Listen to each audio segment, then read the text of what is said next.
This is my number one best weight loss tip of the entire year. And some of you might say this is just too simple. So I'm going to give it to you in a couple different ways. And then I'm going to just explain why this is so important. All right, here we go.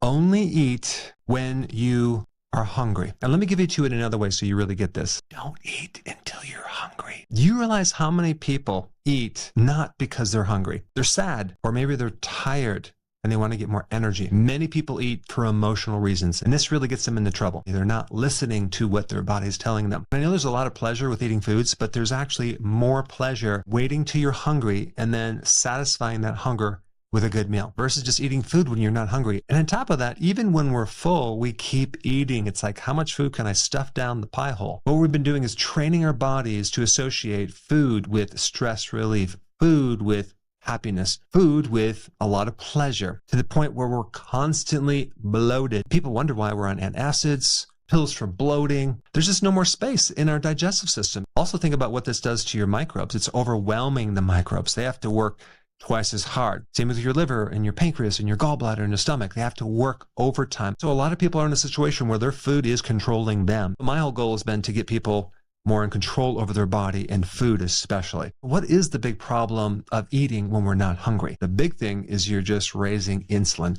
Insulin is a very important hormone to understand. It's the hormone that causes fat storage. It's a hormone that also removes sugar from your blood. And the problem with jacking up insulin so many times is you start to develop a protective mechanism called insulin resistance. And now insulin doesn't work like it used to. This is why 80% of the population, maybe more, has insulin resistance that rarely do the doctors ever test for. And of course, this leads to more hunger because eating increases hunger because of the spike of insulin. The excess food has to be converted into fat around your midsection and your liver. And then when that's filled up, it goes throughout the organs called visceral fat. And you can tell if someone has that just by looking down to see if you can see your shoes. And then that turns into diabetes and high blood pressure. And as a side note, the worst thing to say is, what is my body in the mood for tonight? It's like asking a hungry 2-year-old, what do you want to eat? And you have them in the grocery store, right? They're going to pick the junkiest sugar-filled food that they can find. The body is very rudimentary and it doesn't necessarily differentiate healthy food from unhealthy food. You're going to have to do that. When the body is out of balance and the blood sugars are low, the body's not going to demand some healthy food. By only eating when you're hungry, let your body tell you how long to fast, because I don't think a lot of people appreciate what happens when you're fasting. You are literally burning your own fat. You're living off your own fuel. So you are eating when you are not eating, but you're eating your own fat. A lot of other positive things are happening. Your brain cells are growing more. Your mood will be elevated. Your cognitive function will go up. Your inflammation goes down. The other really cool thing about this is that you are going to develop a lot more self-control. It's called willpower. How do you get willpower? It's like a muscle. You have to practice it. Avoid food until you're hungry. Let's do the flip side of this.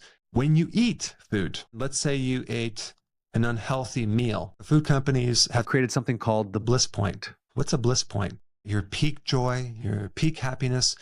This is what junk food is designed to do. And the food companies have spent billions to achieve this perfect ratio of sugar, salt, and fat to create this maximum dopamine rush in your brain, which is like pure pleasure. Even the flavor chemicals have all sorts of other things as well to do things to trick your mind, because this is where it's happening. It's not happening in your mouth. It's happening in your brain. Now, this is only half the story. The other thing they do is they spend millions and millions of dollars on how to create this perfect mouthfeel, the texture in your mouth. That's huge. The sugar increases sweetness and stimulates dopamine. The salt gives more flavor enhancement. The starches, and I'm talking about modified food starch, modified cornstarch, maltodextrin, that's only there to give the mouthfeel. And this is why I created this app right here, which I will put a link down below, which allows you to scan, food like this, to be able to quickly identify the 3 ingredients that are in 90% of all junk food: sugar, starches, and seed oils. Those 3 ingredients make up the majority of junk food. The app is cool because it allows you to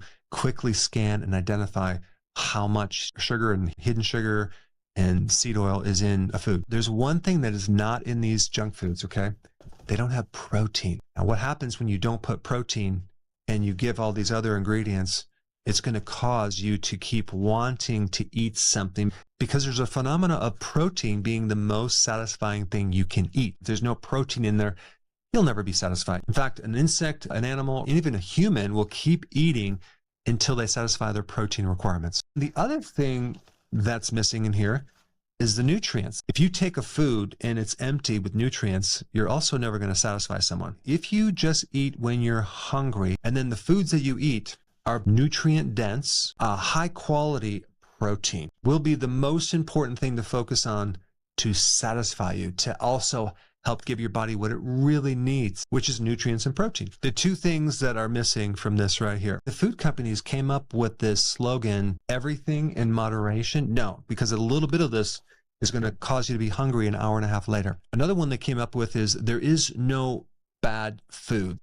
That's another lie. There are foods that are really bad. Let me just mention hunger for a second, because we really have to be in tune with our stomach and the rest of the body through the day. That's called being in the present. Being sad, having anxiety, being bored is not being hungry. That's completely different. Hunger is kind of a hollowing feeling in your digestive system, in your stomach or your abdomen. Maybe you even have some type of hunger pains or even feel lightheaded. I don't want you to get to that point. I wouldn't recommend waiting till your body is irritable before you eat because your blood sugar's crashed or you have some type of mental change. I don't recommend you wait till that happens. I also don't recommend waiting until your energy completely crashes. We're not trying to get you to the point where you're starving. You just want to wait until you hit the point where you actually experience the sensation of hunger, okay? And I think most people know what that means. And then you're going to eat, and then you're going to actually stop when you're full and not keep going until you're stuffed. But to do that, you're going to have to really be in the present and be in tune with your body. Of course, sometimes you're going to have to eat before you go somewhere. The real problem is the mindless eating,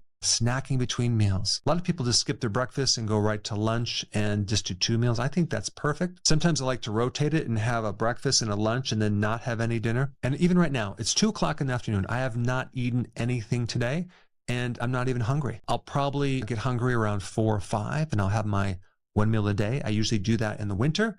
And then the rest of the year, I might do 2 meals a day depending on my activity level because I don't really need as many calories because it's freaking cold outside and I'm not doing as much physical activity to burn up those calories. A couple tips that you want to add to this: stay really busy through the day.